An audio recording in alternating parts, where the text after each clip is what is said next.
Hi, everyone, and thank you for joining this rebroadcast of A Virtual Remembrance, 75 years after the atomic bombings. This program first ran last month on August 9th, 75th anniversary of the atomic bombing of Nagasaki, Japan. This program is about the survivors of those bombings. In Japanese, these survivors are called hibakusha. These survivors, those who are still with us and can, gather every year to remind the world of the horrors of nuclear war, urging with their first-hand stories that what it was like to grow up victims of the only atomic bombings in history. They gather to urge us never again. Hibakusha, atomic bomb survivor.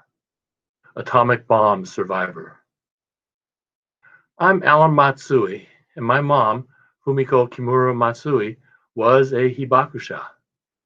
Born in Hawaii and able to speak both Japanese and English without an accent, Fumiko was 22 years old on August 6, 1945, and was going to work in Hiroshima.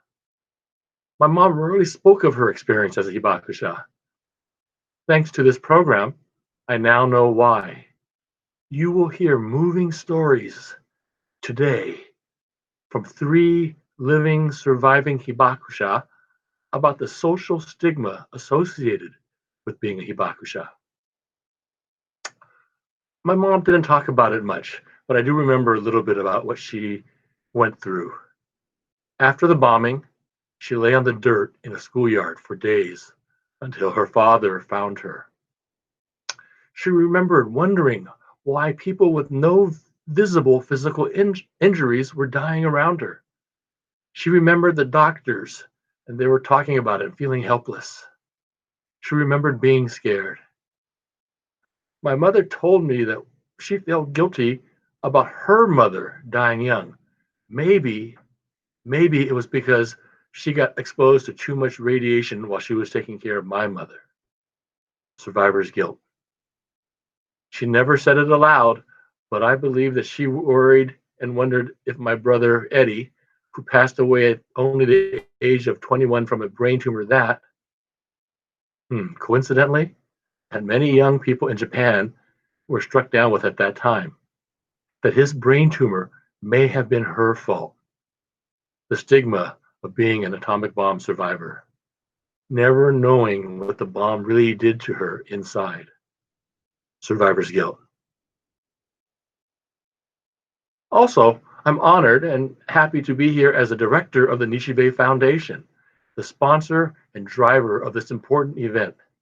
This event came together quickly with the urgent realization that on this special anniversary, we needed to capture these special stories now. Special thanks to Kenji Taguma, president of the Nichi Bei Foundation, Jerry Honda, Friends of Hibakusha, and Greg Valoria, producer. This program is just one example of the way Nichi Bei is working to keep the Japanese American community connected, informed, and empowered. Our community has become geographically dispersed, but we are still a community and we need to be connected. Our predecessor organization, the Nichi Bei Times, closed in 2009 because newspapers were replaced by the internet. Printing newspapers is expensive, but we still print today, as many of our subscribers are seniors who do not use the internet.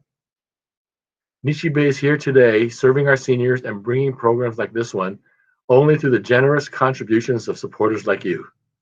Please support Nichi Bei. Your donations are vital and much appreciated. Thank you. Good afternoon. My name is Kenji Taguma of the Nichi Bei Foundation, publishers of the Nichi Bei Weekly, Japanese American community newspaper. On behalf of the Nichi Bei Foundation and Friends of Hibakusha, I'd like to welcome you to our virtual remembrance of the 75th anniversary of the atomic bombings of Hiroshima and Nagasaki. Of course, we would have loved to have held a public ceremony outdoors in honor of the legacy of those who perished in the bombings, as well as the hibakusha or atomic bomb survivors. But due to the current coronavirus pandemic, unfortunately, we were unable to. Still, we felt compelled to recognize the occasion as best as we possibly could, as we strive to give voice to the hibakusha and their urgent desire for peace. Hi, my name is Jerry Honda of the Friends of Hibakusha, which is developed to support the group of atomic bomb survivors, including supporting the biannual medical visits by doctors from Japan, who provide medical checkups and consultations with hibakusha in America. We are proud to present to you this wonderful program featuring 3 exclusive interviews with hibakusha, 3 short films on the atomic bombings, including the world premiere of Ashes of Nagasaki by award-winning filmmaker Emiko Omori, created especially for today's program, an Interfaith Ceremony, a virtual exhibit, and the interaction of hibakusha and their descendants.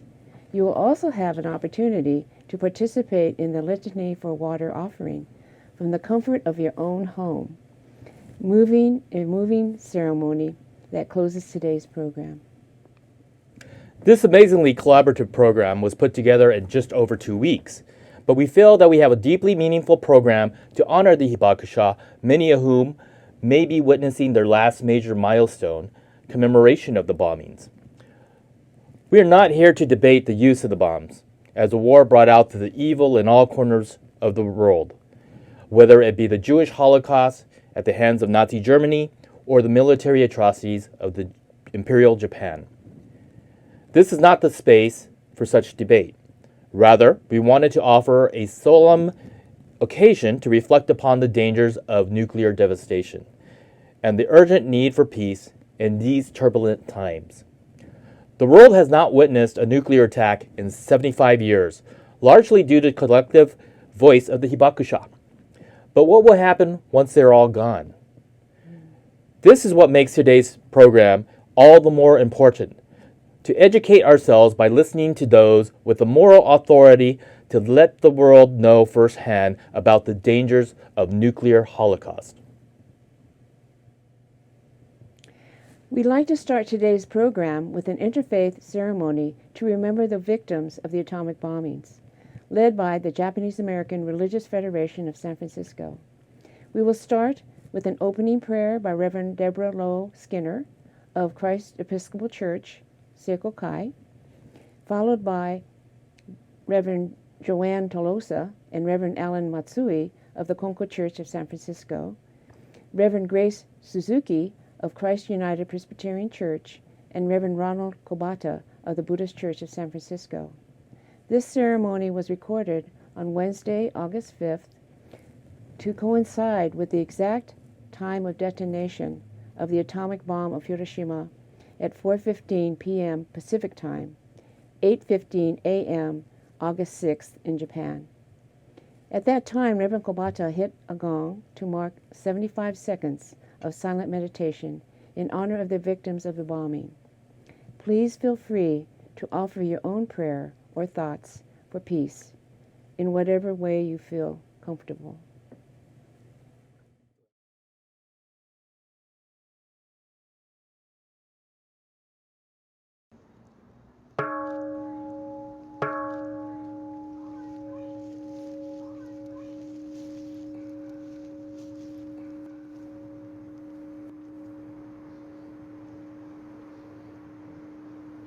Dear God, on this historic commemoration, we gather together as sisters and brothers of various religions.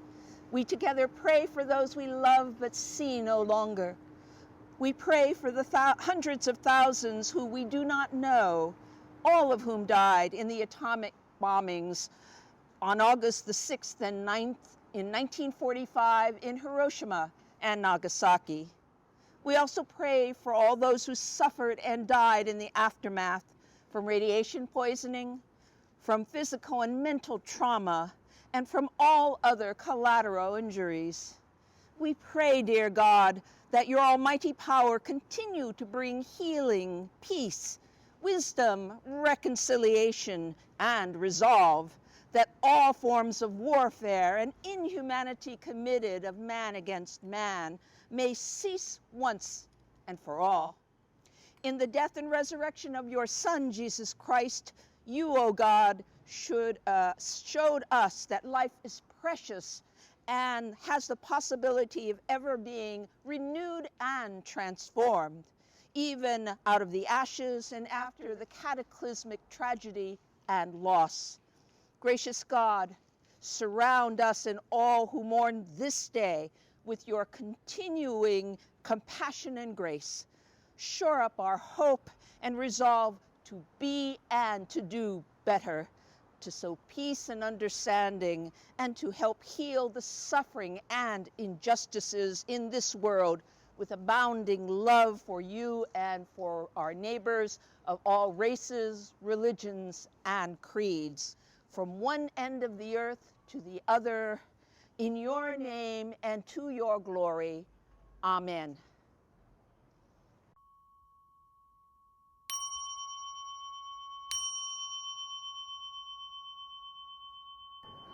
Hi there.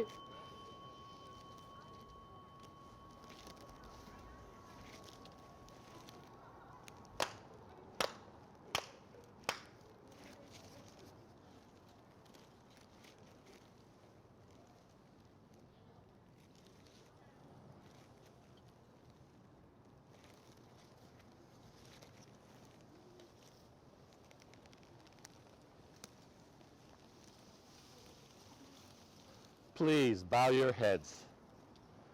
Let us purify ourselves by letting go of our negative thoughts and emotions. Let us open our spiritual hearts to the way of the universe, feel deep appreciation for the gifts of life, and express our gratitude by honoring the memories of those who were victims of the atomic bombings in Hiroshima and Nagasaki 75 years ago.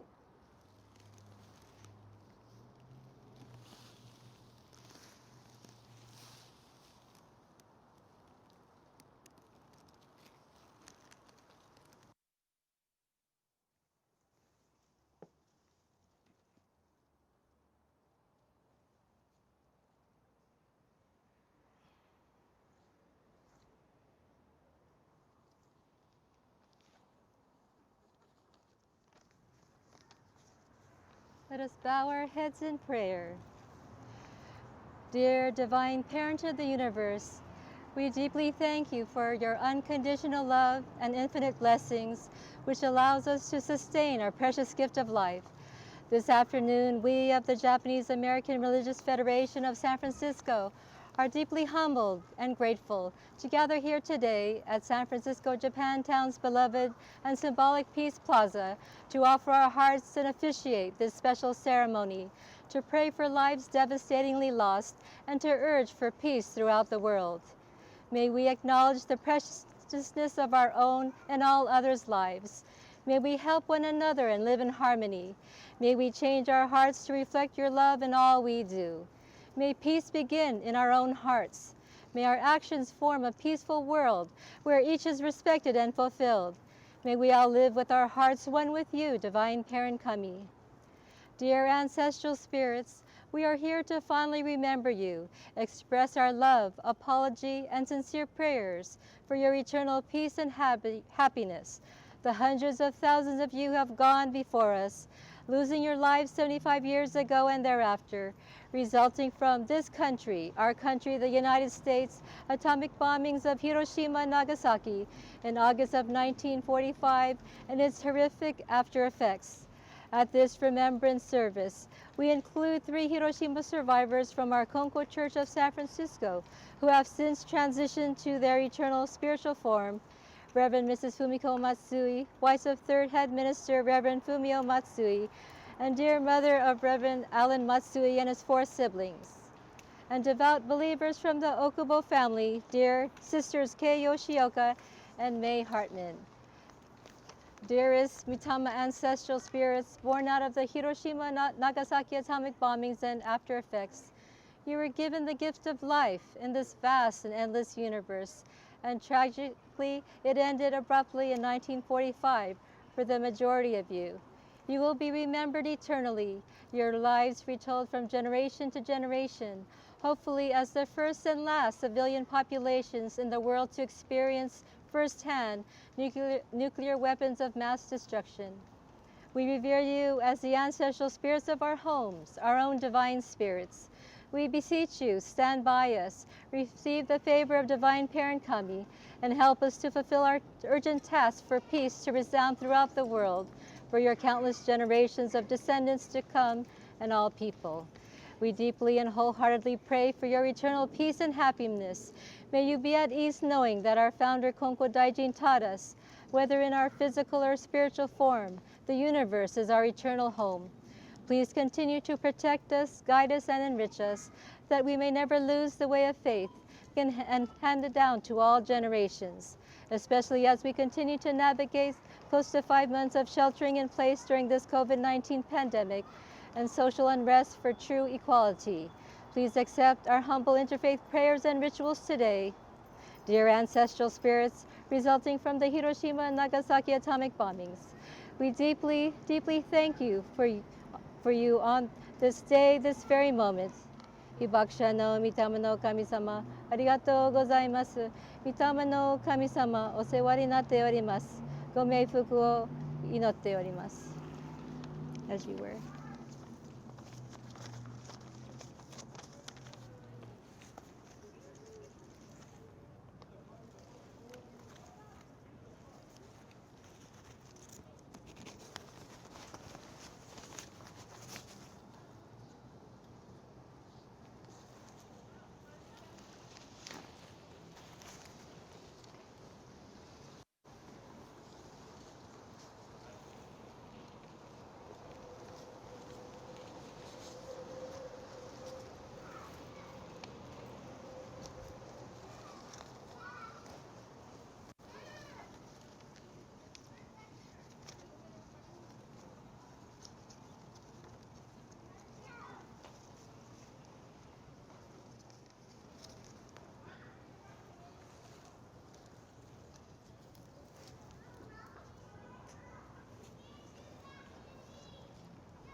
Hear these words from the Christian scripture in the New Testament from Philippians chapter 4, verses 6 and 7. Don't be anxious about anything. Rather, bring up all of your requests to God in your prayers and petitions, along with giving thanks. Then the peace of God that exceeds all understanding will keep your hearts and minds safe in Christ Jesus. Would you please pray with me the prayer that is adapted from a prayer written by William G. Sinkford. Gracious God, like most traumatic scars, the ones that are found in Hiroshima and Nagasaki are permanent, reminders of the terrible damage human beings can inflict. Similar scars can be found in the hearts and souls of people around the world who understand this terror. Scars of grief, sadness, fear, and even shame. None of these scars promise an end to war and devastation. Instead, they serve as a reminder of healing and renewal, of a return to life. Gracious God, Spirit of life and love, help us to see our scars, those we have created, those we are called to witness, and those we can soothe and heal. We are grateful, deeply grateful for the buds and blossoms that even the most scarred offer as a revelation to the world. And especially on the 75th anniversary of the atomic bombs that were dropped on Hiroshima and Nagasaki, we renew our commitment to peace, individually, collectively, and globally. To peace within, which calms our anxieties and fears, to peace between, which overcomes differences, animosities, and conflict, and to the great peace, beyond even our understanding, that is your gift and which we attempt to be stewards of for the world. Amen.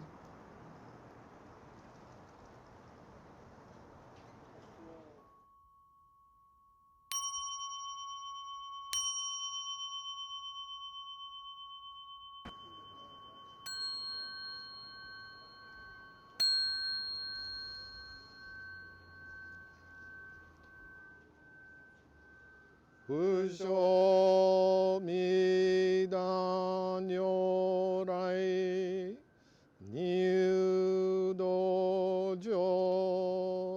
상가쿠시. We respectfully acknowledge the presence of Amida Tathagata entering this gathering place as we humbly offer tsuru for solidarity. Ujo shaka nyorai niudojo sankakushi.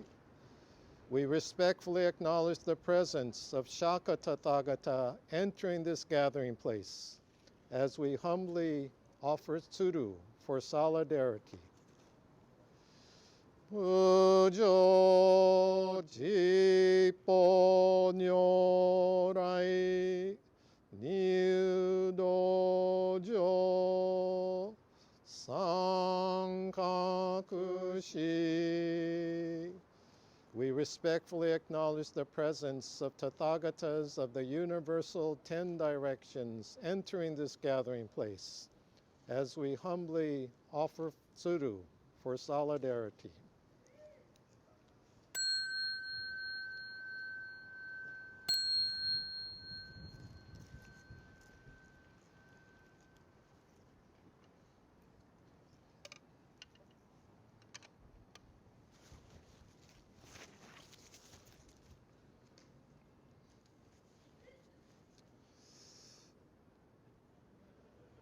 The statue dedicated to Sadako Sasaki at the Hiroshima Peace Park has the inscription, "This is our cry, this is our prayer, peace in the world." The fountain at the Nagasaki Peace Park has a plaque with the words, "This fountain is dedicated to the children of Nagasaki who died crying for water."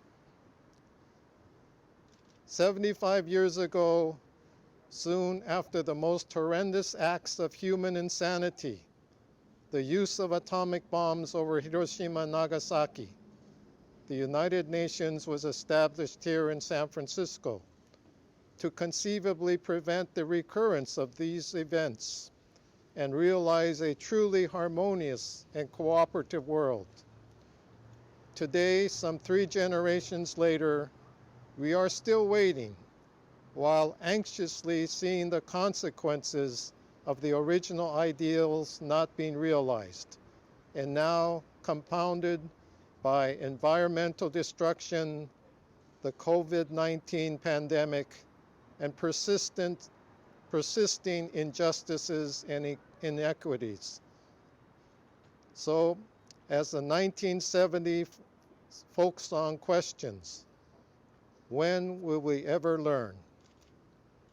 Let us persevere in realizing that we are all pieces in the Buddha's golden puzzle of love and light that connects the world. We must keep our peace bright and strong.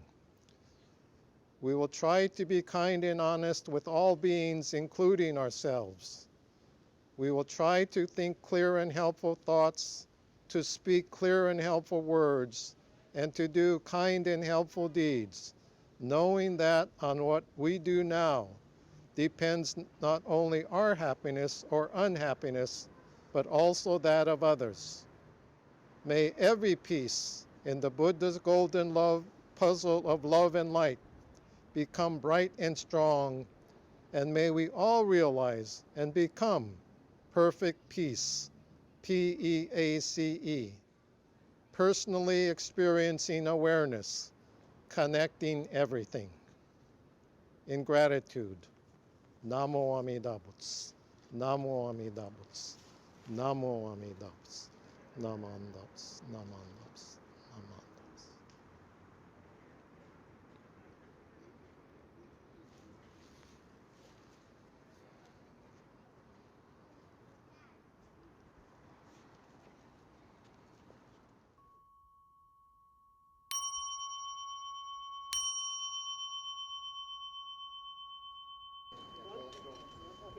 At this time, we will now be striking the ceremonial gong that will coincide with the striking of bells in Hiroshima, Japan at 8:15 a.m. on August 6th, which was when the bomb dropped 75 years ago. And we will strike it once here and wait 75 seconds to commemorate the 75 years that have passed since that initial tragedy.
Namanda, namanda, namanda, namanda, namanda, namanda, namanda, namanda.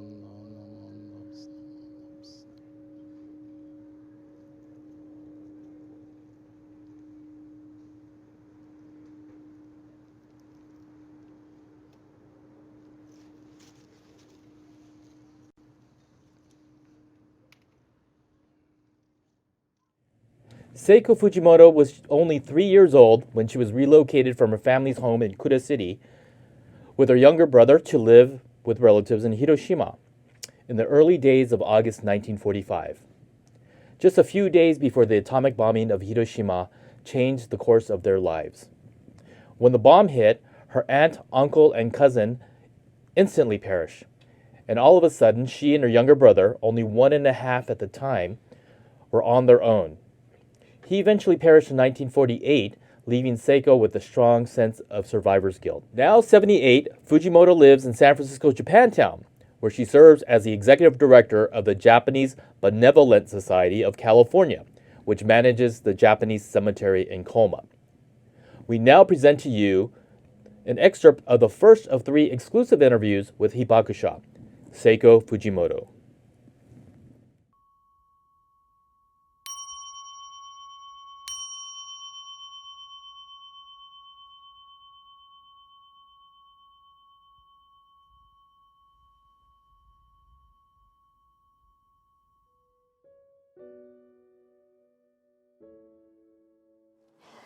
This is Hichigo-san for the children's service. And then oldest one is me. And then I was 7 years old. And then my brother is 5 years old, as for the boy. And then my sister is 3 years old. And this picture was done 1948, November 15th. Yeah. I moved to Hiroshima August 2nd or 3rd. I was up because we always up earlier in the morning, and then we had a dog. I remember now, we had a dog. I was watching something coming down. That I remember. Like a balloon or something. I don't know exactly what they are. I was looking at it, and then because my cousin left to go to school to Hiroshima Station, and then my uncle also went for the work. Never saw them again. I understood from the doctor when they came here at the visit, and then I mentioned it, and he said that 2 kilometers. 2 kilometers. I only remember was the wind so strong. That's about it. And the next things I knew, I wasn't sure where I was going or anything. I really hold on to him, and he was just year and a half or so. It's everybody is running toward the river and then different ways. So I was too small, and then I understood from the nurse that people who are, escape, they brought you here. And then I only remember at the time was a lot of people were, never screaming or anything, that mourning with the pain, and then everybody had a white things. When you get the burn, they get the white thing. The nail burning, and then the meat burning, that smell, I still have it in my nose. Very much so. I think you have to be there. You have to be there to feel the pain. The pain is not easy to explainable.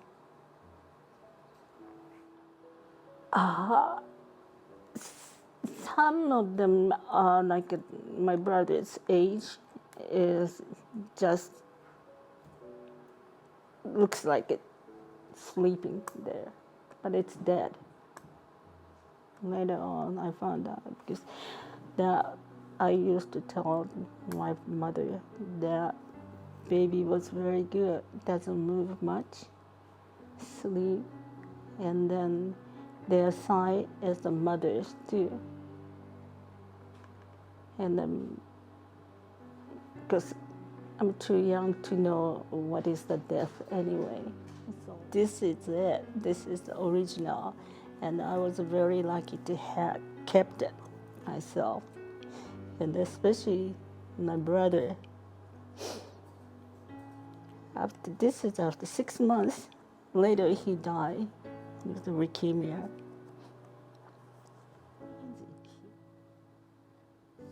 So much of the pain, and then they have to die.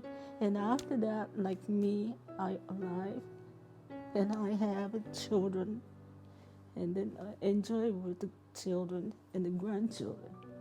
But my brother had never chance to, and they always, I feel so guilty. Even if I buy something, I should buy this one. My brother didn't have any chance to. He wanted to have a watermelon. But sure now, whole year we have a watermelon. At that time has to be in the native season. And then June is another season to have it. And then Tokyo doesn't have any that field there to make it.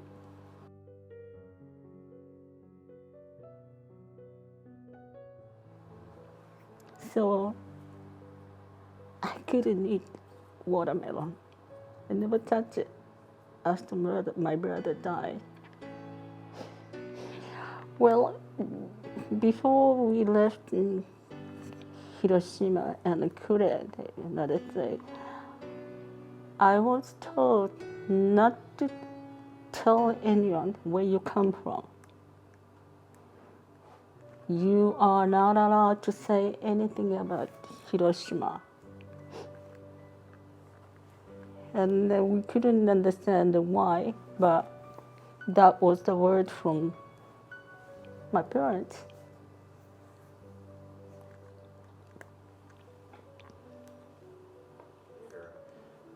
What would happen when you mentioned that you were from Hiroshima?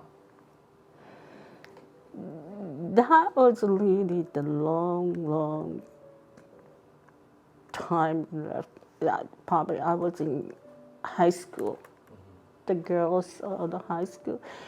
And then they said, oh, wow, you are in atomic bomb. Yes. And then said, my mom said, you shouldn't tell those things because if you do that, no one get married with you.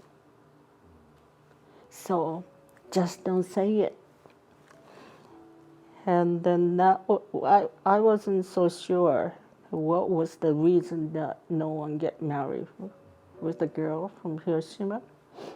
And then later, my grandparents showed me the pictures of how the baby was born, just one eye, and then those severe handicap, everything. It's to me, if you don't have any casualties, you are the winner. But even just one person who is as a casualty is dead, and then you are already loser too. And then they should learn. They should learn what is the album that does affect you. Children. Doesn't have to talk adult. Adults people is not going to listen anyway. They don't know anything. They are more made up their mind. But the children, as a round table with another country, each other, that might be understand each other. And what is wrong, what it has to be. And then should visit Hiroshima Museum. That is the place that will tell you what is the hell, what is the heaven. When you go inside to see the demonstration displays and everything, that's hell. That's hell. But when you get out, just hear the children's voices, laughing, running around. That's heaven. So there is two places in one there. And all the children should have a chance to go. Every country's children should go.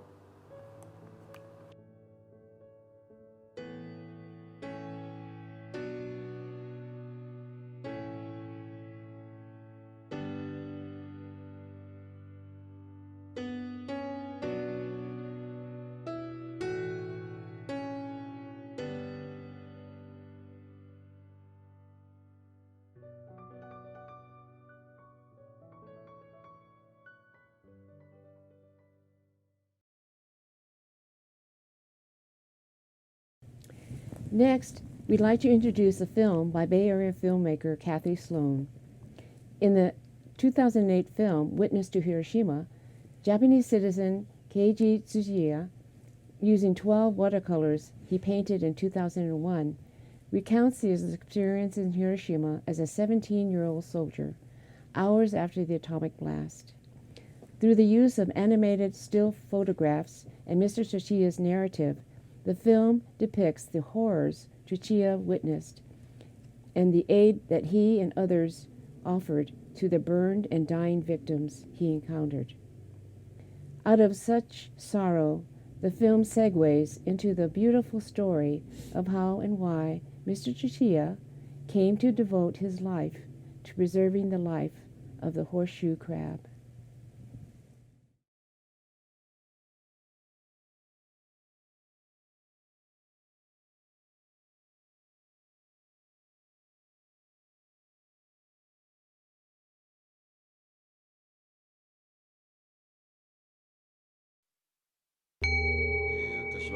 1945年の8月6日ですが、朝、招待長殿の用事、食事を持ってまいりましたと、兵舎の中で。 Today we're talking with Mr. Kenji G, who is a Hiroshima survivor. We're going to be hearing his testimony that accompanies 12 panels of watercolor pictures, which he drew for the first time from his memory 5 years ago. This is fairly common among hibakusha that right after the events they are very closed, quiet, not talking about their experience, not expressing it in really any form. Before he drew these pictures, he had never done any kind of watercolor paintings, but these are pictures that come from his memory of that day and for those weeks he was doing relief just immediately after the dropping of the bomb. Okay.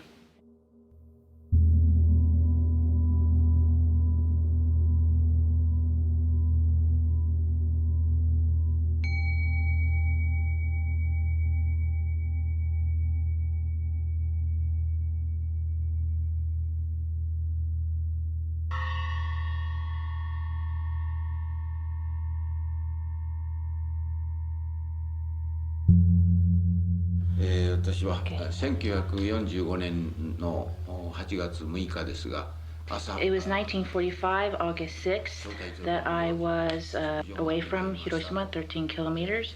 And on that morning, I was running errands and getting the meal for my captain. He was in the military.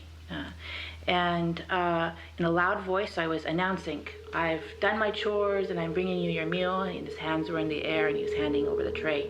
And it was at that moment there was this intense flash and a very loud sound. And the sound was so intense it shook the barracks, the windows and the walls. And they everyone was screaming, or there was an announcement, escape, take cover. And so I ran outside. And from outside, I could see across the water Hiroshima, and there was this cloud boiling up into the air and over the city.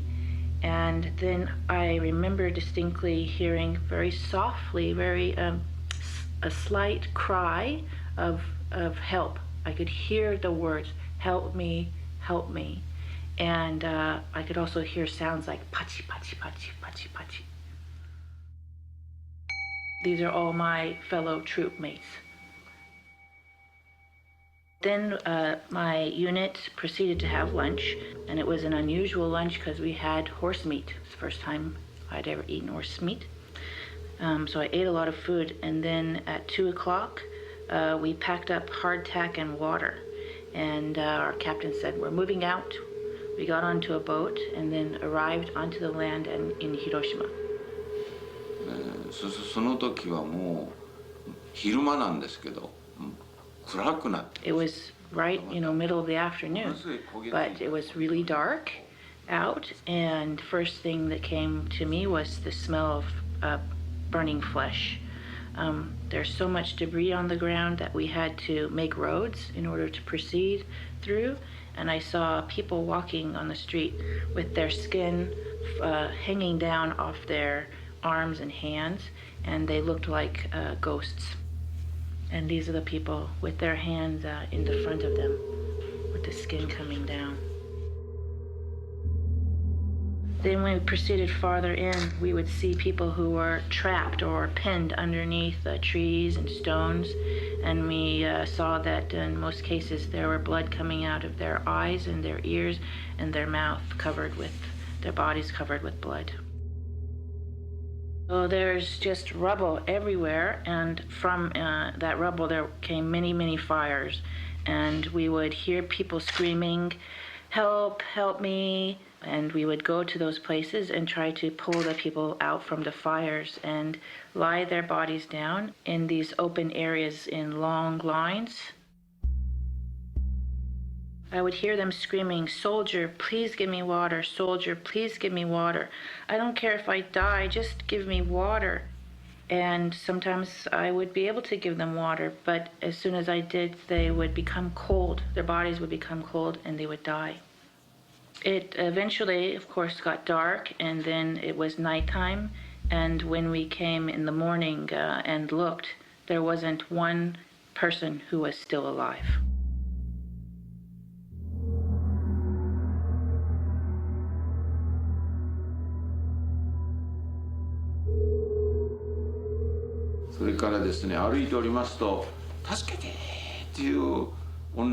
Then we were walking along, and we could hear a woman's voice, just very faintly saying, "Help me, help me." So we went towards the voice and were digging and digging.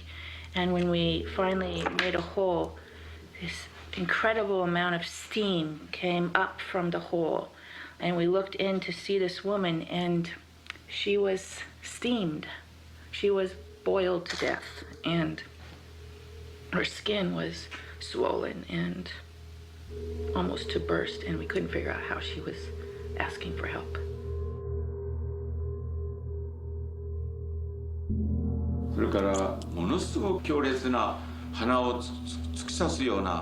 And then all of a sudden we were attacked by this incredibly putrid smell. And we looked around and found this swollen dead horse.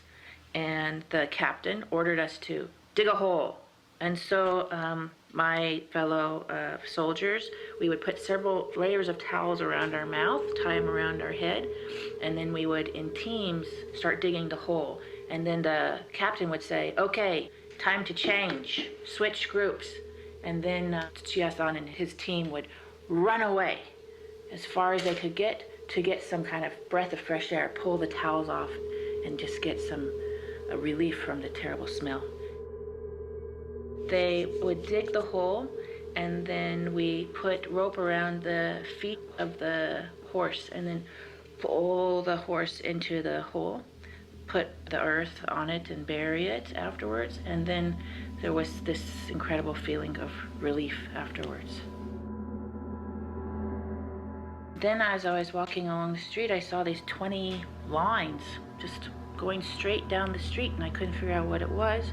So then I kept walking and came upon two completely charred black bodies, and realized that what I was seeing was the traces of the fingernails, and that they had, in their desperation, tried to pull themselves along the road. And it looked to me like they had come from the nearby elementary grounds area and maybe had been teachers there. I remember that everywhere we would go, we would see rocks, pieces of wood, even something written on the ground, and there were messages everywhere. Some of them saying, "I'm at this place, please come here."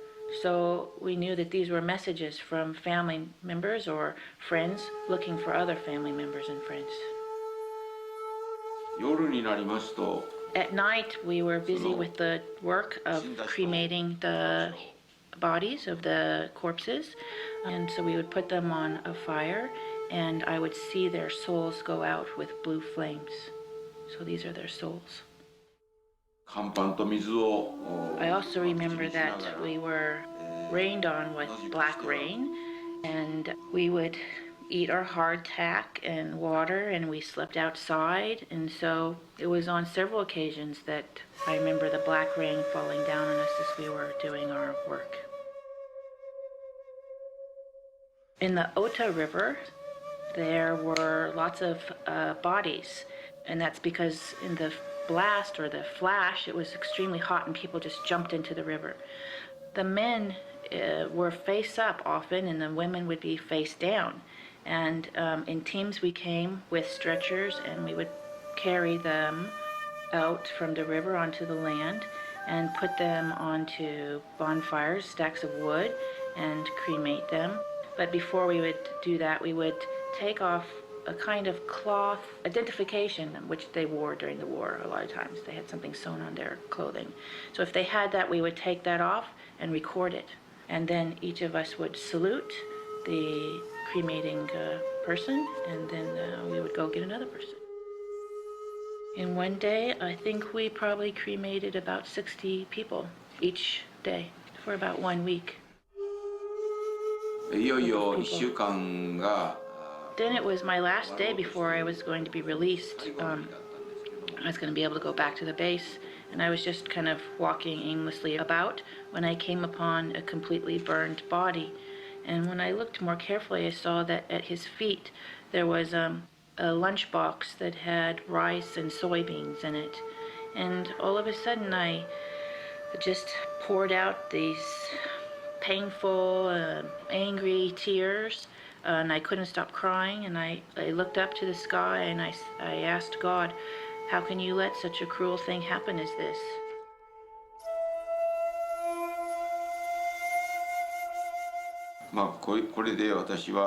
So it was the next day that I was able to return to the base, and then on September 13th, I was demobilized and I went home. By this time, already, I was bleeding from the gums, and I had nosebleeds. My hair was falling out, and my intestines were in bad shape, and I had persistent diarrhea. I remember that a lot of my friends who were in junior high with me were, healthy so they could go to college. And it was a really hard time for me because I couldn't go to college. I wasn't healthy enough. And then finally, I was able to go to Hiroshima University. After he graduated from college, he was able to get a job as a science teacher for junior high school in a place called Hisashi Junior High. And it was there that a friend, actually someone who worked at that school, said, hey, where you come from, coming from where you do, you should know a lot about horseshoe crabs. And he says, no, I don't know anything about horseshoe crabs. He goes, I got a person you need to meet.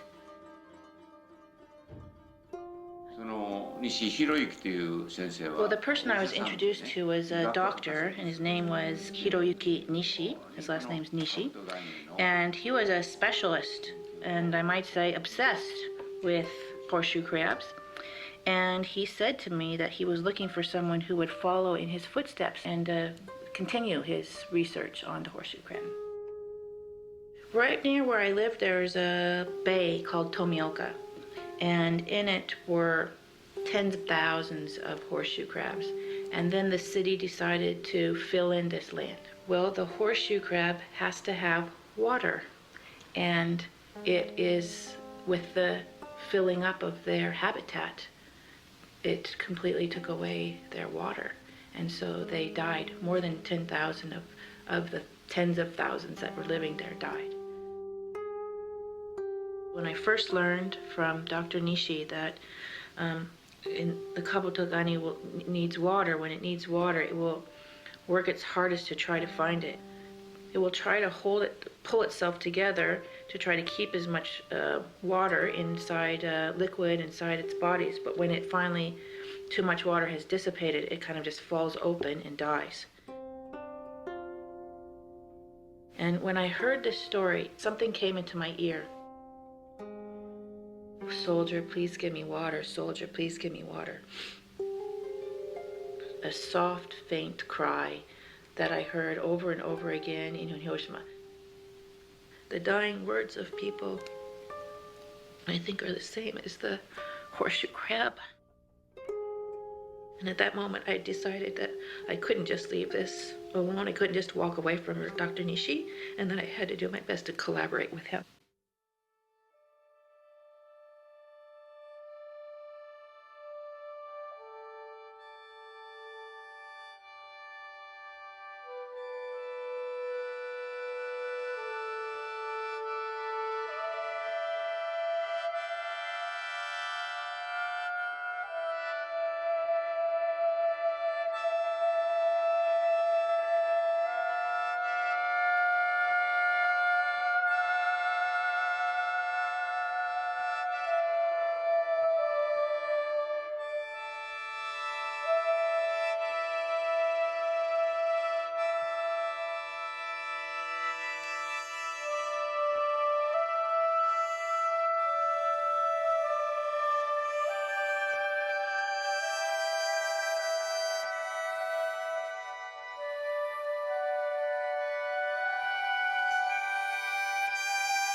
Jack Moto Dairiki, 89, is a native of Sacramento, California, and currently resides in San Francisco's Japantown after retiring from a career as an architect. He traveled to Hiroshima, Japan in August of 1941 with his father during summer vacation to visit his ailing grandfather. But they found themselves stranded there for the duration of the war. As a 14-year-old student, he was conscripted to work for the Japan war effort, Gakuto Do-in, at Toyo Factory from January 1945 until the atomic bomb was dropped on August 6, 1945. On that fateful day, because of the bombing raids, his commute was delayed by 15 minutes, which ultimately saved his life. He still recalls that day of horror with vivid memory. Here is an excerpt of an interview conducted with Jack Dairiki.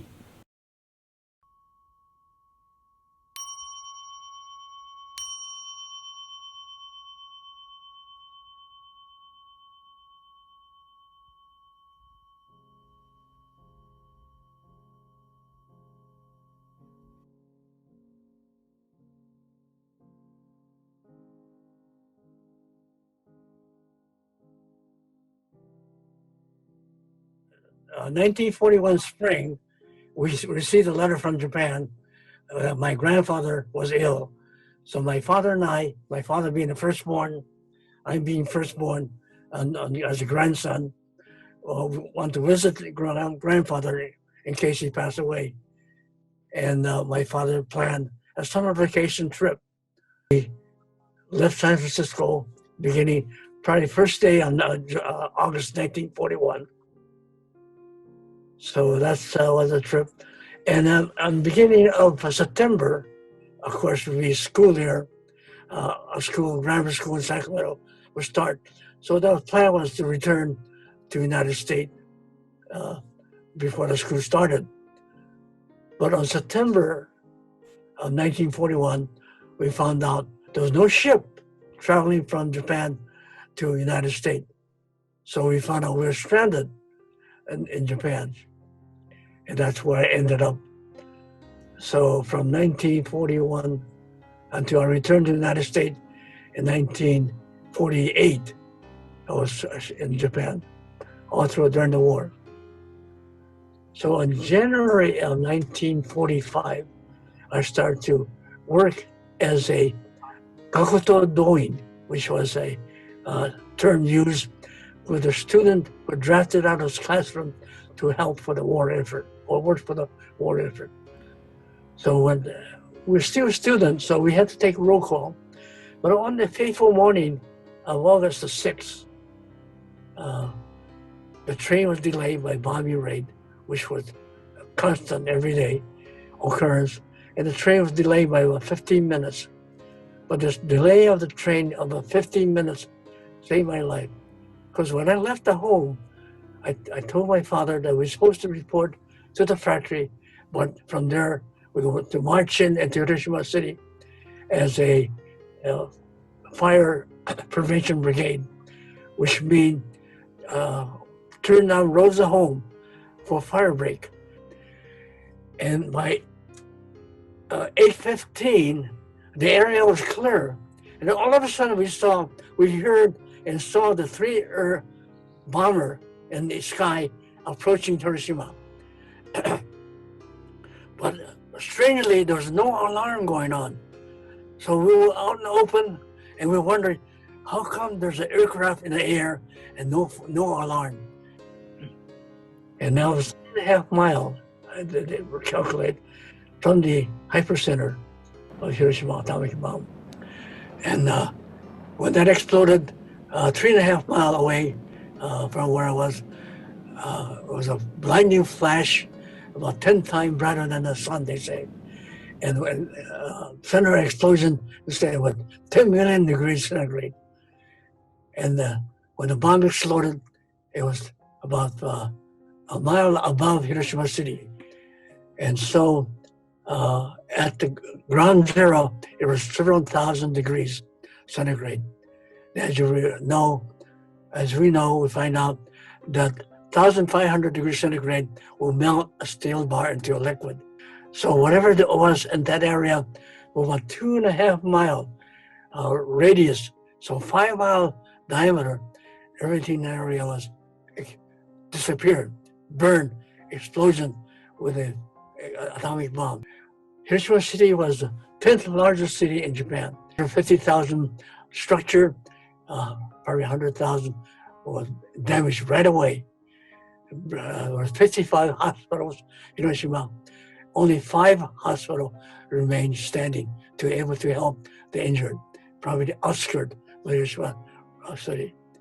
There were 200 doctors in Japan and Hiroshima, and only 5 survived to help. And there was 270 nurses. Only 70 nurses survived to help the injured. When the explosion happened, I fell down to the ground instinctively, covered my ears, not eyes and ears. My eyes with 4 fingers, my thumb in the ear. This was trained to do because if a bomb fall nearby you, a regular bomb, the explosion will cause a vacuum.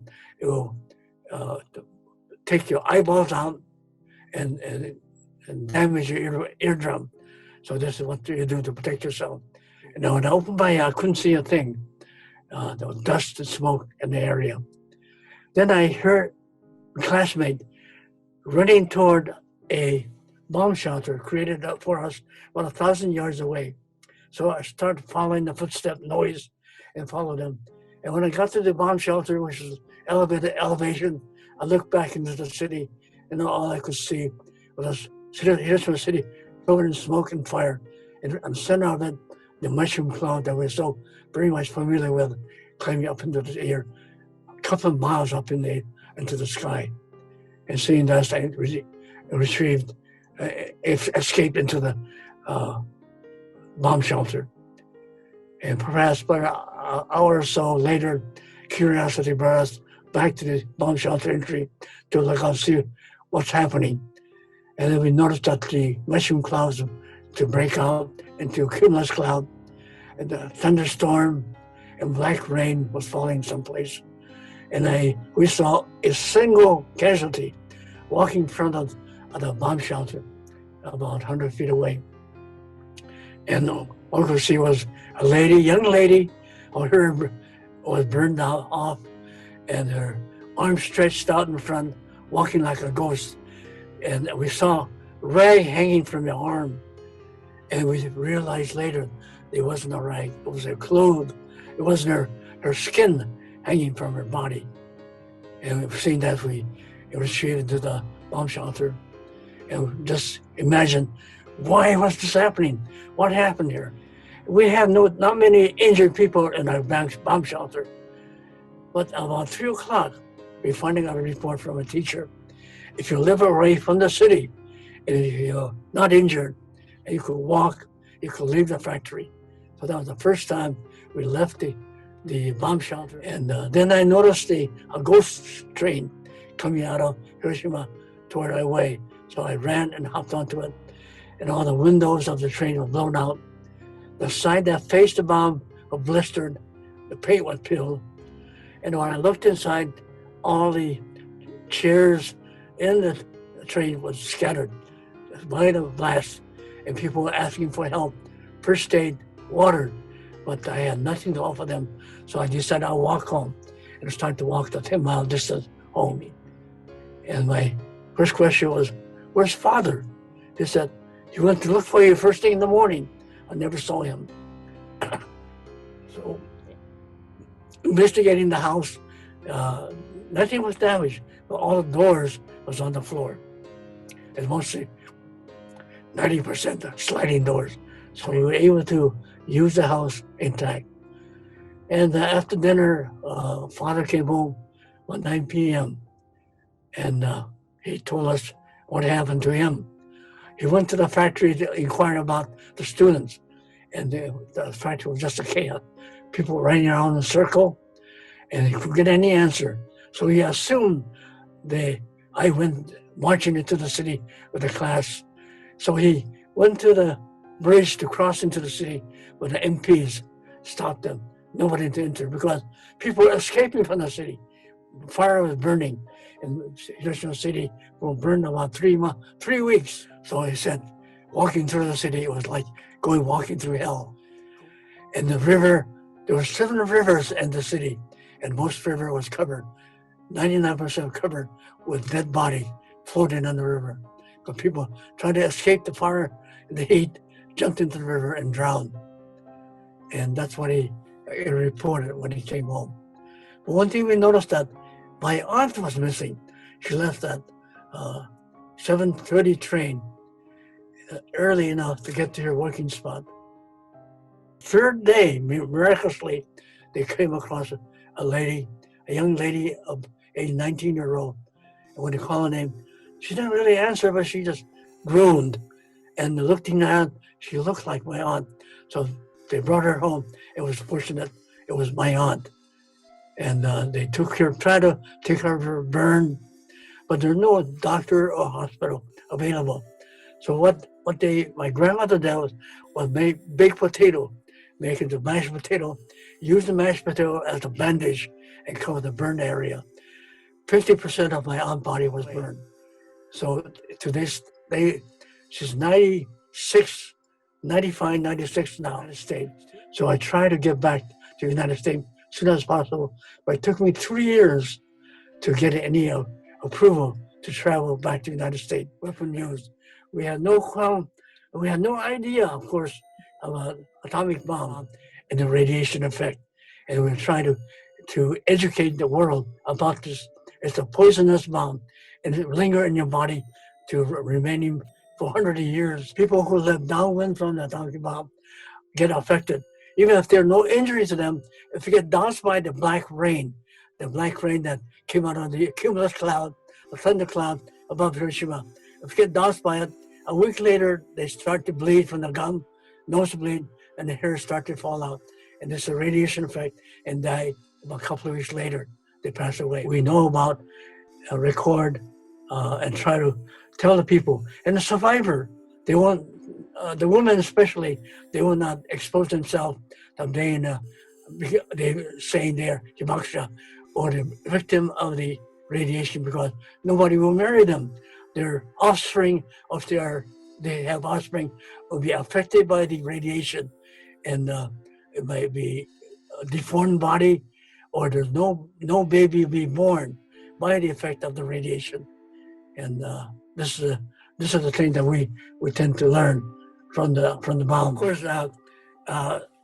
we used to have maybe 200 people every 2 years be examined by the doctor that come from Hiroshima to examine the survivor, to keep record how our body is changing. And now, last year, we had, out of 200, only 33 people came for exam. In other words, all the rest of them passed away or unable to travel to come to the free examination. And as long as I can, I want to speak out and talk to people and educate them. With probably about a dozen countries now have atomic weapon. The main, of course, Russia, United States have 60% of it, but other 40% or maybe the last 20%, India, Pakistan, Iran, and so forth, they all claim to have some kind of atomic bomb. And it's amazing that so far, this is the 75th year, nobody have used it so far. And we hope it never happened, because once the bomb is used, then the earth is just going to disappear.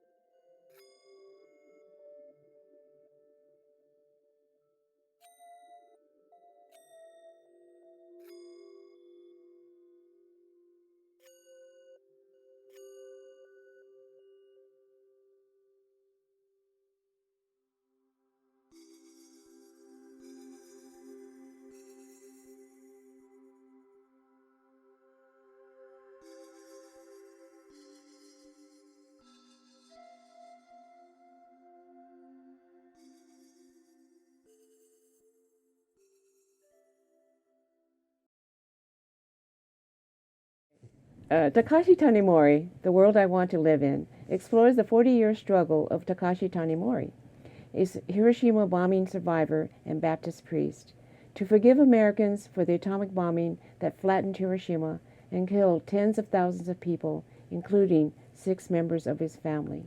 The film, by Jason Cordes, then a student at Salesian College Preparatory High School in Richmond, California, was one of 15 finalists of the White House Student Film Festival.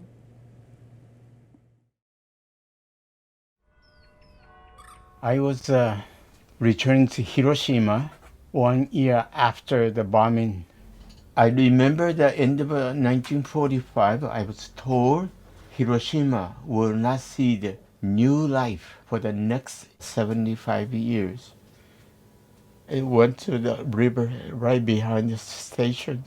Then once again, the memory of that morning, August 6th, returned. My parents, I said, what can I do? After crying, I looked. My eyes caught something against the embankment, the river, sticking out from the earth, looking toward the heaven. Against pitch dark, burned, the scars, the darkness emerged. A blade of grass.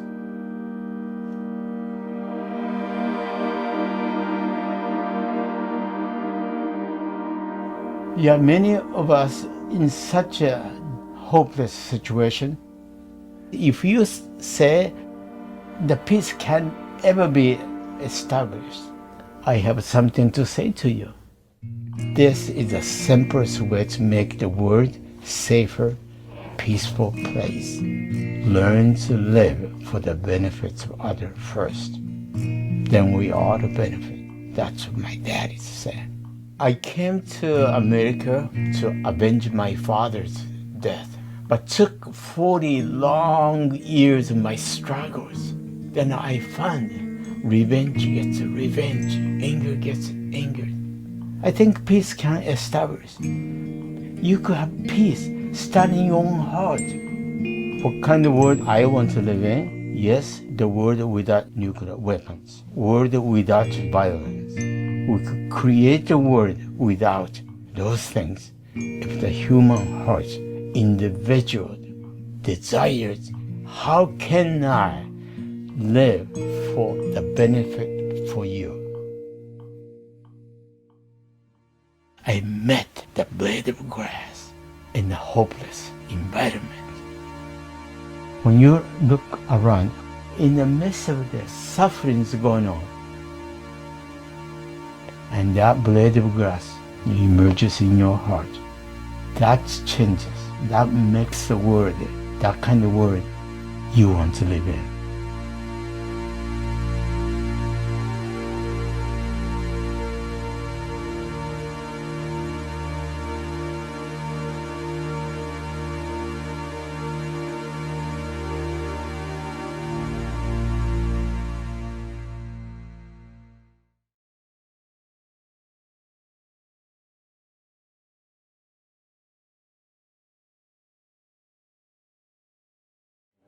Next, we will have Dr. Anthony Brown, leader of the Asian American Orchestra, introduce 1945, A Year of Infamy, a specially commissioned piece for the 70th anniversary of the atomic bombings 5 years ago.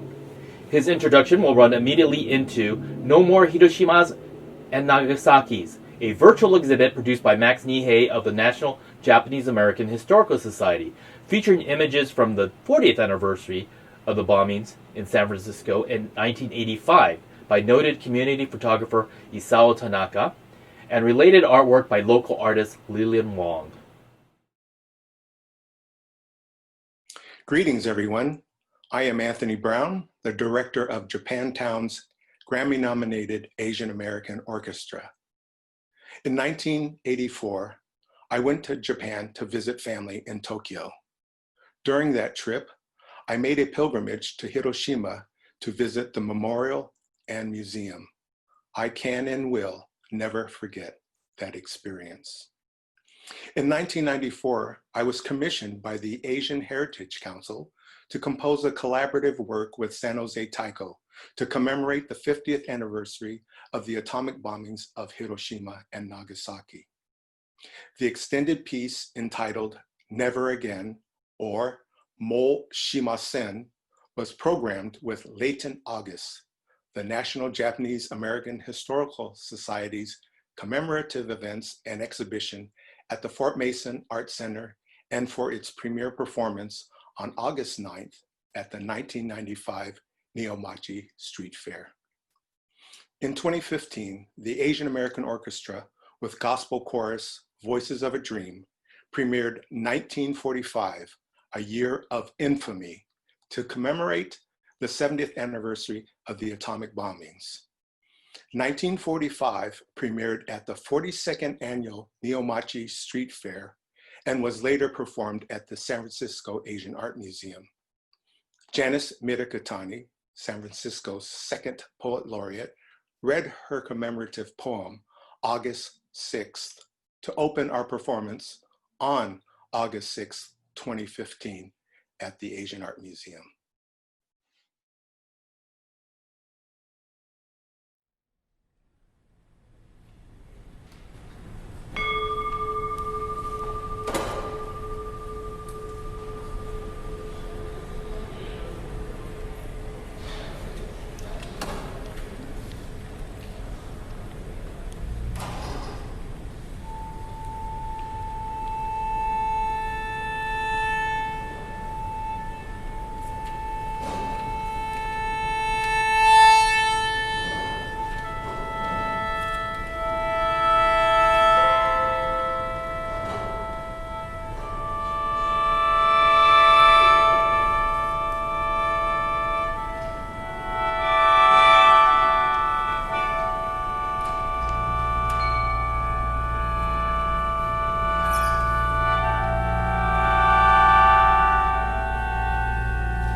If you are ill, you will be healed.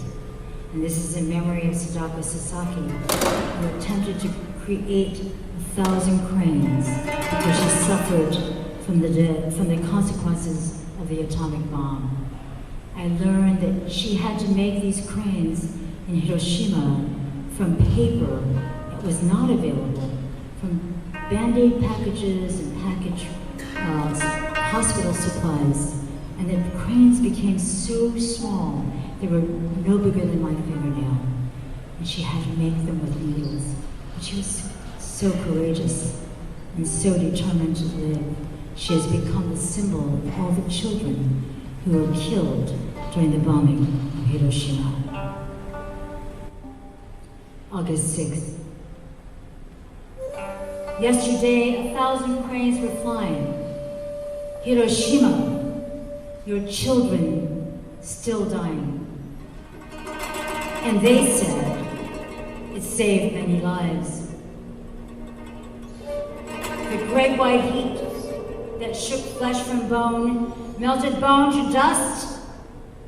And they said It was merciful. Yesterday, 1,000 cranes were flying.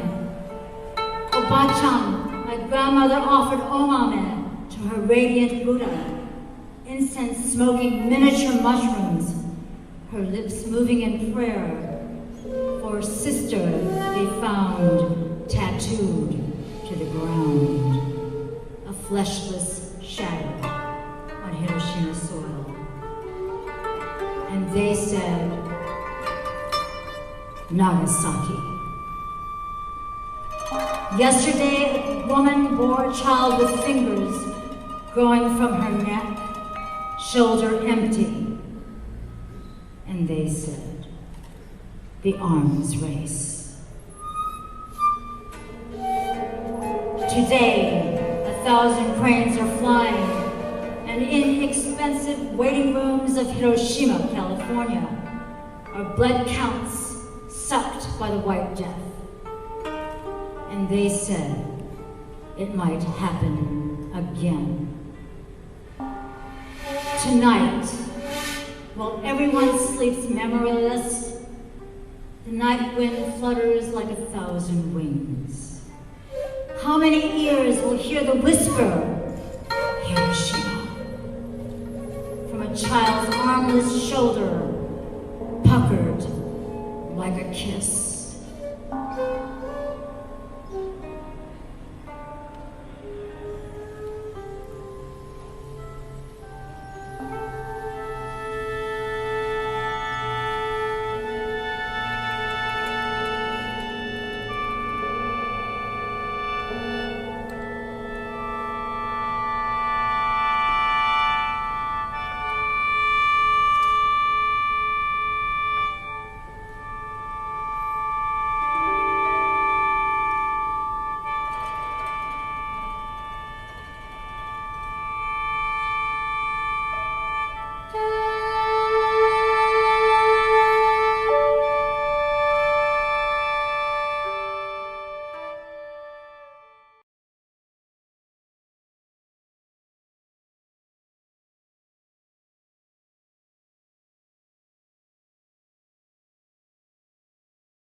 Nobuaki Hanaoka was born on December 25, 1944, in Nagasaki Prefecture.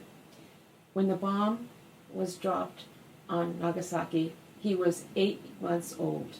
Upon his father's return from his military duty in Taiwan, the family moved to Kumamoto, then to Fukuoka, where his mother died of leukemia when Nobuaki was 6 years old. His sister also died of leukemia within a year.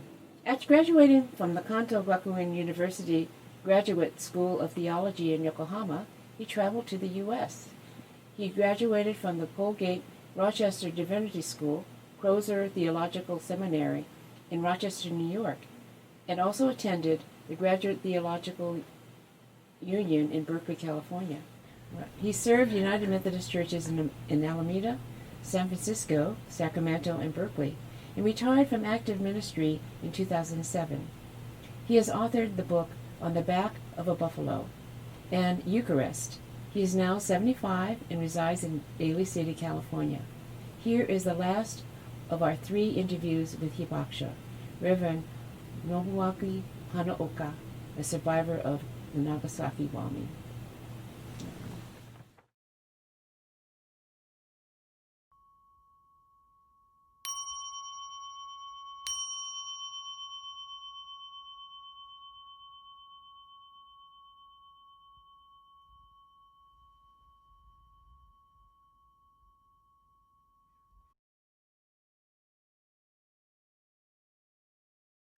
See, my name is Nobu Hanaoka. I was born on December 25th, 1944, about 20 miles from the city limit of Nagasaki. We're in between Sasebo and Nagasaki.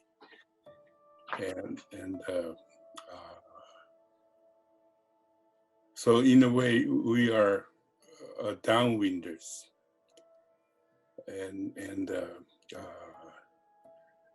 So when the atomic bomb fell on Nagasaki, I was only 8-month-old baby. In other words, I have no personal recollection of what the devastation of the city was like. And people who saw the devastation of the city, the bodies piled up, still smoldering, skin, dangling down from the faces, eyeballs sticking out and begging for water. And the moment you give them some water, they just collapse and die. And people still have a nightmare, after 75 years. But I didn't have that. But in Fukuoka, when I was 6 years old, my mother died. And then a few months later, within the same year, my sister died of leukemia. And as far back as I can remember, they were both in bed, looking very pale, very weak. I think the leukemia does that to you. So I don't remember my mother up and around. She was always in bed. And my mother was always concerned about me. And, when she died, I was in the first grade. My brother came to fetch me. And I remember running across the schoolyard with my brother crying. And when I got home, everybody was there crying. So I remember vividly the day she died and how sad it was, because she never really had a chance to live and enjoy motherhood. When I was about 22 or something like that, my brother died of a mysterious illness. When the doctors performed the autopsy, they found that his internal organs had deteriorated, as in the elderly man. And I thought maybe that had something to do with the radiation.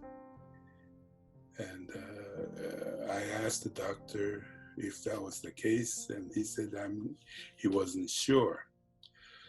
But he did say that, being exposed to radiation, anything could happen. It's like having a time bomb inside of you. Right after my sister died, my father wanted to know what was going to happen to the rest of the family. And the doctor said if he was exposed to the same amount of radiation as his mother and sister, he may not live to see his 10th birthday. I was only 6. I didn't know how to process that kind of thought, that I only had 4 years left. And I was so shocked and depressed and withdrawn. I was not able to utter a word for months.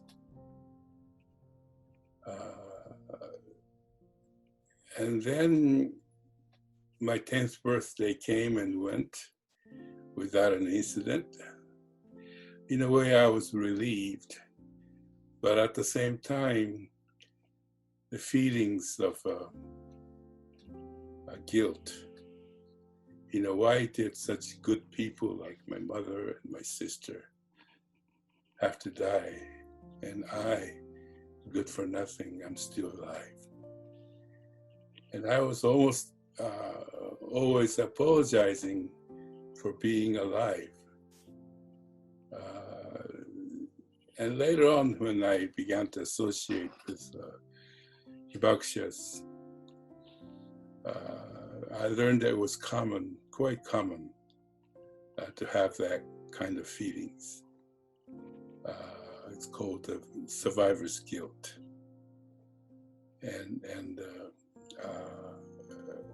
another thing that I remember was that, people telling us, my relatives are telling me, don't tell anybody that we used to live near Nagasaki when the bomb fell. Because if they know that you are a survivor, no one will hire you, no one will marry you, because you never know when you get sick and die. So even though I was spared from the initial impact of the radiation or the explosion of the atom bomb, I was suffering mentally and socially all my life. And it never left me 75 years later. So I would say nuclear bombs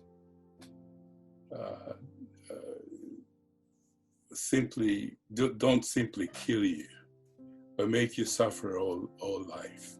It's the fact that they all felt that those who died immediately after the bombing were the lucky ones, because they were spared of the long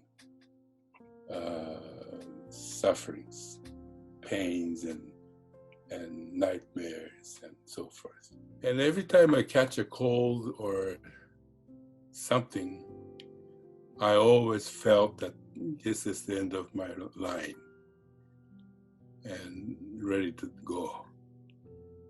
So I couldn't really plan on anything, long terms. So that was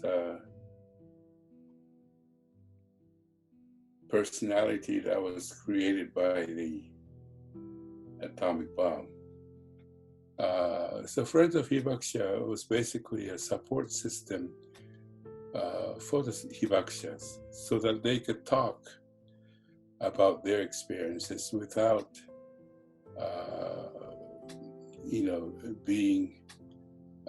making people being annoyed of hearing the same stories. I think I'm just about the youngest among the survivors, hibakusha, and I'm getting old. and I want to speak up as much as possible before I can't anymore. So I really think that nuclear bomb is not just a bomb. It's a means of indiscriminate killing, mass destruction, and creators of mass misery. So what we need to do is to make sure that there's no more war.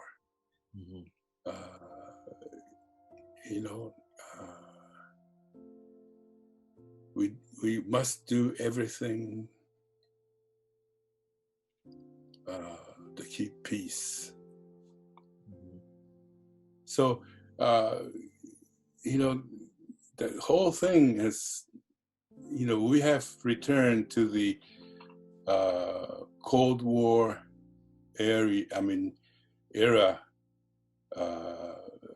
nuclear arms race between Russia, China, Iran, North Korea, U.S. And I think the United States has to take leadership in, bringing these nuclear states, 9 states in the world now. And, we should gather them to a table of negotiation and start discussing dismantling of all these nuclear arms. And otherwise, anything could happen. People talk about the threat of nuclear weapons or nuclear wars, but nobody can talk about it in personal terms. I can still talk about my death of my mother and sister and my brother. It's personal. We're not talking about nuclear weapons anymore. We're talking about thermonuclear weapons. The thermonuclear weapons are at least 1,000 times more powerful than the conventional nuclear weapons.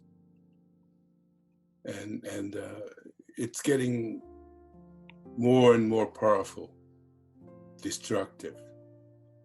And if anything happened, and also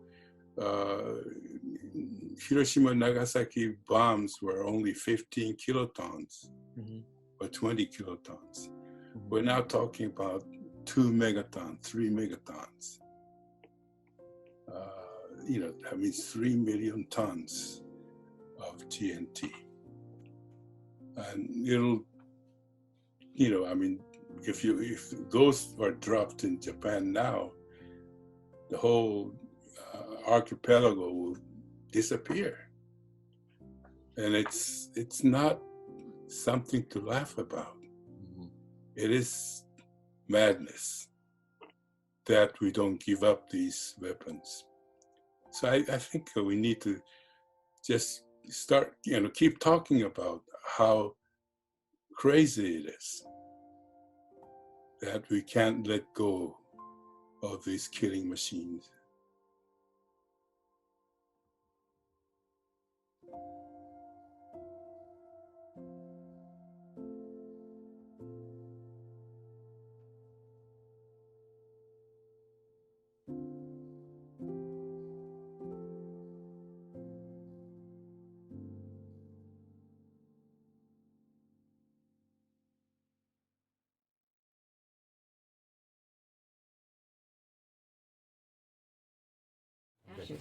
Yeah.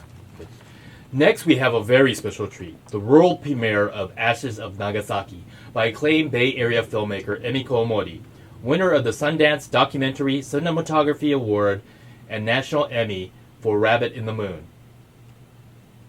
This film follows Jan Chosen Bays of the Great Vow Zen Monastery in Oregon as she leads a group of Americans on a pilgrimage to Hiroshima and Nagasaki on the 60th anniversary of the atomic bombings in 2005. Do that again. Yeah. In this poetic short film, made especially for today's event, the group offered some 500,000 Jizo prayer flags to honor those who perished in the atomic bombings and survivors. We really appreciate Emiko for putting this film together for this event.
I had been doing child abuse work for about 10 years, and I was in a state of burnout, or we call it compassion fatigue, secondary trauma, when you have seen so many horrible cases of abuse, talked to so many kids who've been horribly traumatized.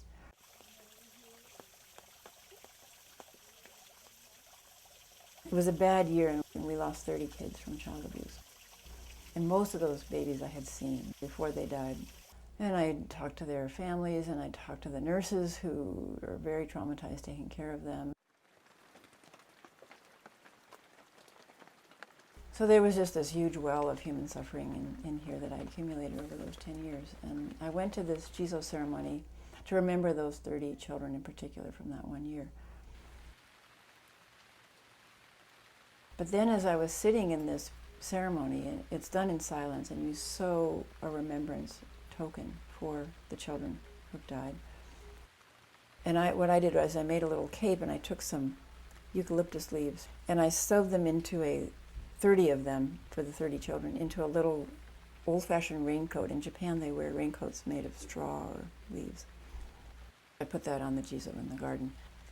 And then did the ceremony, and then I had to fly home fairly quickly. But as the plane lifted off, I just felt pounds lighter. It was like this burden had been lifted from my heart and from my body, from my physical body. And I thought, I don't understand how, but this ceremony is really important, and Jizo is really important in the West right now.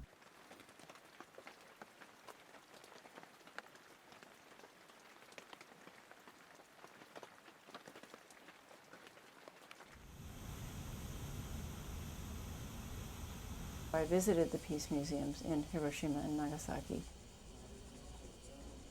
And I was so stunned by the exhibits, especially the exhibits of the children, where they just have these little fragments of a lunchbox or a sandal or a school uniform.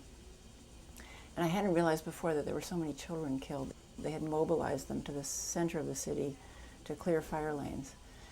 And so they were at the epicenter, thousands of kids, when the bomb exploded in Hiroshima. And they were just vaporized.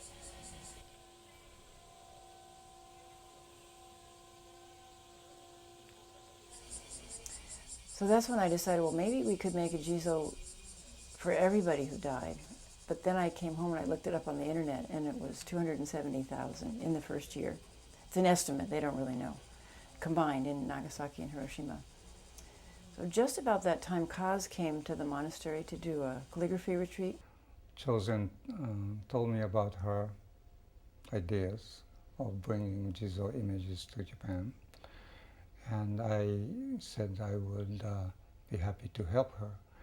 And we visited Hiroshima and Nagasaki in December 2003. And I tried to help her making contact with officials and some people in Hiroshima and Nagasaki, and try to translate and sort of facilitate some meetings. We brought some of the panels that we had made because we realized, well, maybe we have this idea, but maybe the Japanese don't want us to bring these things. So Kaz and I came to Nagasaki, and we met with some of the survivors. There were about 8 at the table, and we sat down, and they seemed very a little bit disconnected, which is unusual for Japanese. So I was a little alarmed that they seemed so reserved when I explained the project. But then when I unfolded the prayer flags, the atmosphere changed completely. They just became animated, excited, talking to each other, showing each other the panels, passing them around, smiling. And then they looked up and they said, nobody from America has ever done anything like this for us since the war. And that was the moment that I knew that we had to do this. Letting people know that this was so important in Nagasaki, especially because they're kind of neglected down here in terms of peace, peace people coming.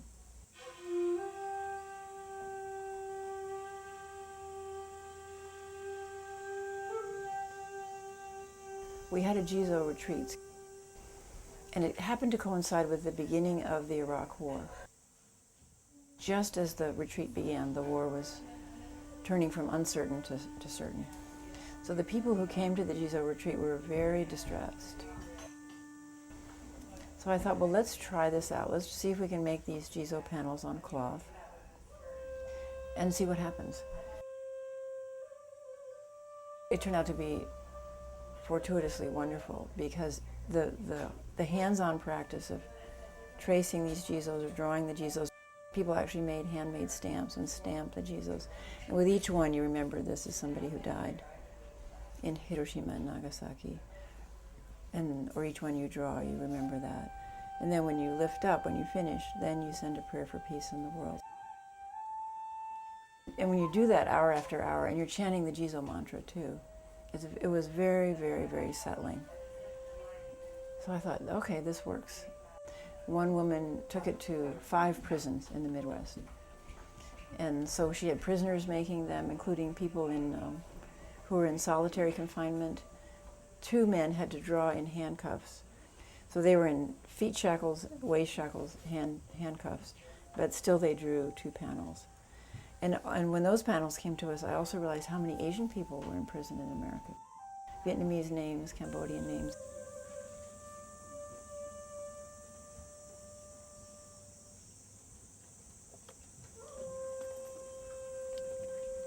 People all over the world started responding.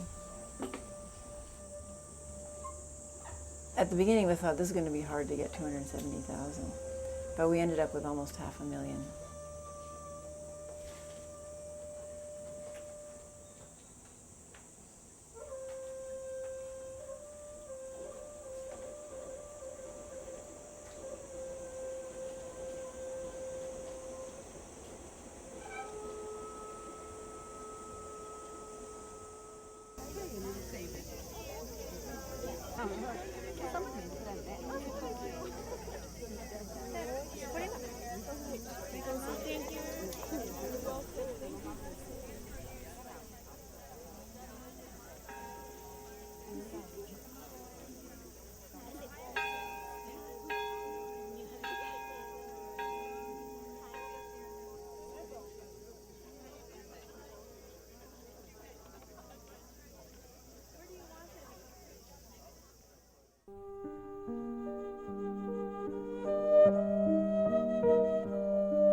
When we were doing the 1 minute of silence during the pilgrimage here in Nagasaki, I was thinking about the people that were vaporized, and I realized, well, when they were vaporized, they just became the dust of the earth circulating in the atmosphere. And that dust doesn't go away. And we're breathing in now the dust from thousands of years ago, the dinosaur dust. So I realized, oh, we're all breathing in all the people that were vaporized. And of course the people that were born right around the time of the bombing, we really breathed in a lot. We took in a lot of that physical energy, the molecules of those people that was in the atmosphere circulating around the world. But also their psychic energy, so their spiritual energy we also took in. That also lasts forever. So we are literally all survivors, all hibakusha.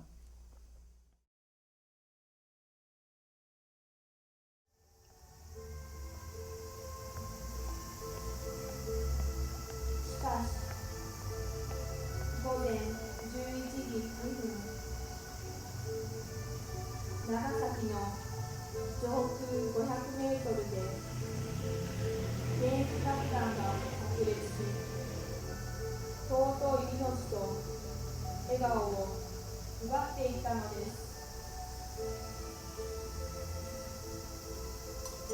爆発の瞬間、ものすごい爆風と数千度という想像もつかない高熱。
Next, we will have Nancy Yukai of Suzu for Solidarity talk about Sadako Sasaki and the paper cranes, and how the paper cranes have become a worldwide symbol of peace.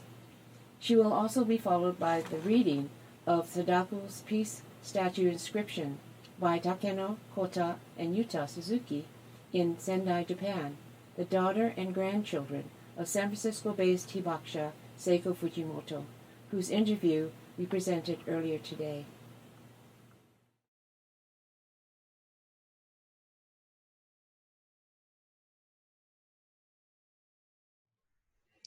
On August 6, 1945, when an atomic bomb was detonated by the United States over Hiroshima, a 2-year-old girl named Sadako Sasaki was at home, a mile from ground zero. The family home was destroyed, but miraculously, she was unharmed. Her family members escaped to the river, fleeing the fires through black, sticky rain. it was radioactive. 10 years later, Sadako was diagnosed with leukemia, what people called the atomic bomb disease. When she was in the hospital, she decided to fold paper cranes, following the traditional saying that if you fold 1,000 cranes, you will be granted your wish. Paper was so scarce that Sadako even used medicine wrapping paper to fold cranes. These are 3 that she folded, which are now in the Hiroshima Peace Memorial Museum. She was able to fold more than 1,000 cranes, but in October 1955, at the age of 12, she died from leukemia and thyroid and throat cancer. Her school friends wanted to build a memorial to her and her courage, and to the children who died from the atomic bomb. They started a campaign, and 3 years later, a children's peace monument was completed, with a statue of Sadako holding a giant crane above her head. Since then, children all over the world have folded millions of cranes for peace and to ban nuclear weapons. Sadako inspired a children's peace movement. And one of the ways people know her story has been through children's books. Recently, Japanese American activists and allies have adopted the folded crane as a symbol of compassion and solidarity for refugee children and parents who are confined in U.S. detention camps. The movement is called Tsuru for Solidarity, or Peace Cranes for Solidarity. Cranes are hung on the barbed wire fences of detention camps. Large and small cranes, like a parent and a child, are also folded to show that all children, like Sadako, deserve to grow up in a safe and peaceful world where they are cared for, protected, and loved. これは僕らの叫びです。これは私たちの祈りです。世界に平和を築くための。This is our cry. This is our prayer. For building peace in the world.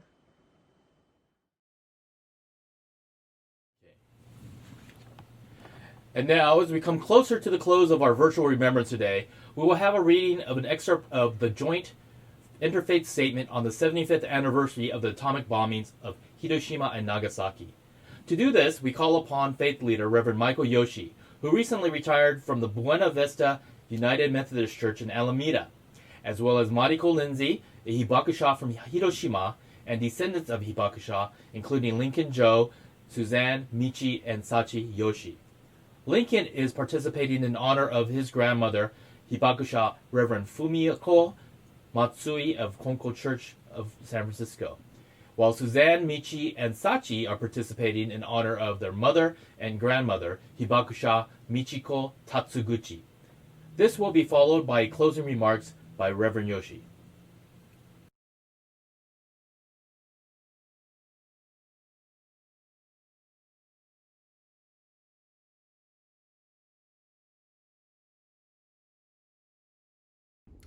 As a wide coalition of faith-based communities from around the world, we have committed to speaking with one voice that rejects the existential threat to humanity that nuclear weapons pose. We reaffirm that the presence of even one nuclear weapon violates the core principles of our different faith traditions and threatens the unimaginable destruction of everything we hold dear. August 2020 marks the 75th anniversary of the nuclear attacks on Hiroshima and Nagasaki. Attacks which devastated those cities, causing up to 213,000 deaths by the end of 1945, and many more in the following years. The attacks inflicted excruciating pain and suffering on both humans and the environment. We are grateful for the global hibakusha survivors who have courageously borne witness, often in the face of intimidation and the recurring tragedy of loss and illness. We must meet the courage of the survivors with our own. We must abolish nuclear weapons forever. We will not forget or ignore the powerful witness of those affected by developing, testing, and using nuclear weapons. We are committed to ending nuclear weapons forever, to honor them and to save our children, grandchildren, and future generations from experiencing what they suffered. As we build a world where equality, peace, and justice are abundant for all, there is no place for nuclear weapons in our shared future. As we close this time together, we invoke the memory of those 214,000 persons who perished in Hiroshima and Nagasaki on August 6th and August 9th, 1945. We remember those hibakusha who have passed away during these past 75 years. We also remember those hibakusha that are still living, and especially thank Jack Dairiki, Seiko Fujimoto, and Reverend Nobu Hanaoka for their personal testimonies today. As we remember their stories and the lives of other hibakusha, today we lift up prayers for their continued healing from the trauma of the bombing. And we also lift up prayers that our awareness may be transformed into action so that such tragedy may never happen again to any people upon this planet. In this time of COVID-19, the future of the global community calls for international cooperation and collaboration. And in this time of the movement for Black lives, the awareness of the history and legacies of racism are accentuated not only in this country, but around the world. And so it is with the proliferation of nuclear weapons. It is a moment in which we must learn from our collective history, from the voices of the hibakusha, so that history is not repeated, but that through international cooperation and collaboration, we can share the resources of the world in ways that lead us into a new time in our collective history. But it does seem that history is repeating itself, with the drumbeat of war being sounded by the current U.S. administration against China, utilizing anti-Asian rhetoric in the context of the global COVID-19 pandemic to try to increase nuclear weapons funding. In the Interfaith Statement, focus is given to the 2017 UN Treaty on the Prohibition of Nuclear Weapons, which call for the complete elimination of nuclear weapons.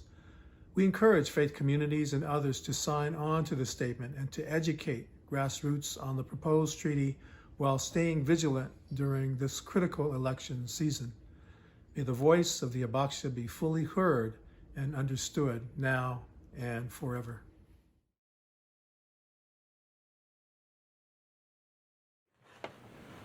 On behalf of the organizing committee of today's event, we thank you for joining us in this truly memorable 75th anniversary commemoration of the atomic bombings. We appreciate you for logging on for today's virtual event to honor our last few remaining hibakusha. We hope that their stories will continue to resonate throughout the world and will provide us with ammunition to be warriors for peace. We hope that their lasting legacy will help us to avoid nuclear destruction by any means necessary. But to do so, it is up to all of us, and perhaps the descendants of hibakusha, to carry their voices for peace through the coming generations. Finally, we'd like to end with a powerful Litany for Water offering, led by our treasured hibakusha, Reverend Nobuaki Hanaoka, a leading voice against nuclear proliferation. He will lead the pre-recorded ceremony with our very own Jerry Honda, with participating members of the Japanese American Religious Federation of San Francisco. During this ceremony, you will have the opportunity to participate in this call to action, guided by the memories of those who are no longer with us. During the Litany for Water offering, Reverend Hanaoka and I will make statements to which the clergy will respond to from the audience. We invite you to join the clergy in response. You can repeat these statements marked all in the subtitles below. With your help, guided by the spirits of those who perished, as well as the hibakusha, we hope that we can prevent nuclear destruction from ever happening again. Thank you again for joining us, and now we turn to Reverend Nobuaki Hanaoka to close our program.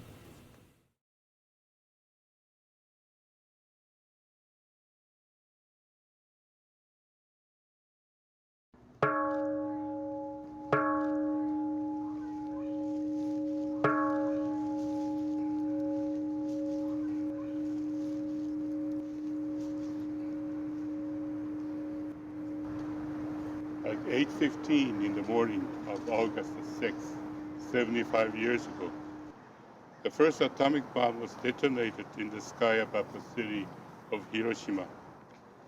The explosion formed an enormous fireball. Its surface temperature reached 13,000 degrees Fahrenheit, twice as hot as the surface of the sun. The fireball grew larger and larger in midair, and when it touched the ground, it incinerated everything in its way, including innocent men, women, children. Many of them instantly evaporated, and those who survived it were severely burned and dehydrated. Water, give me water. Give me water, please. The weak voices of those ghostly figures in procession pleading for water still echo in our ears. We offer them a cup of water to quench their thirst. 3 days later, at 11:02 a.m., another atomic bomb was dropped on Nagasaki. The fireball ignited the fire of hell throughout the city. Water, give me water.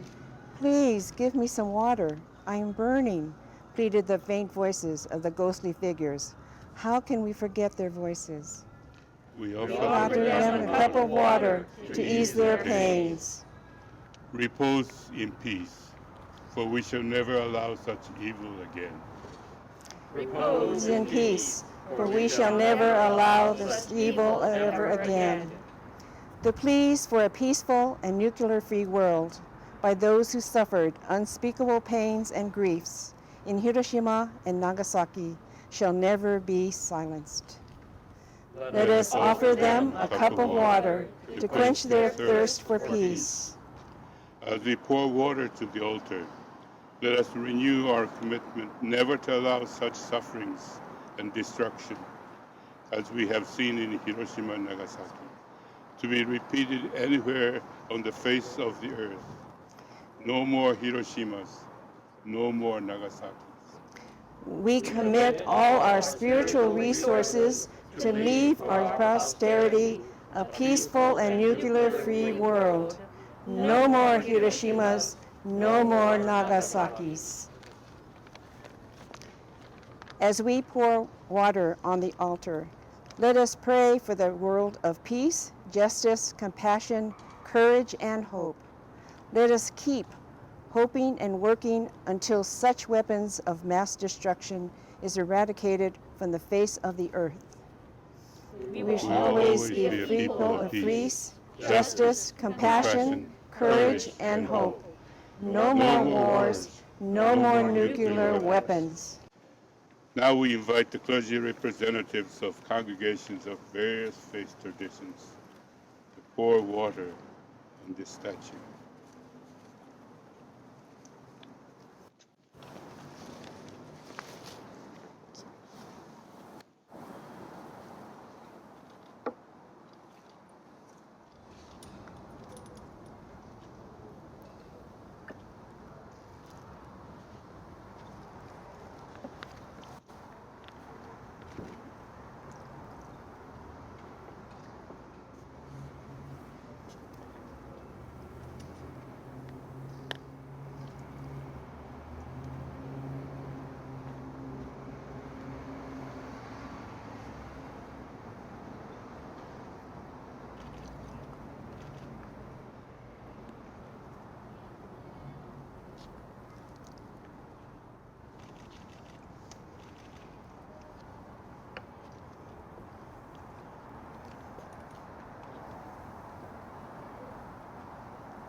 This concludes the ceremony of water offering.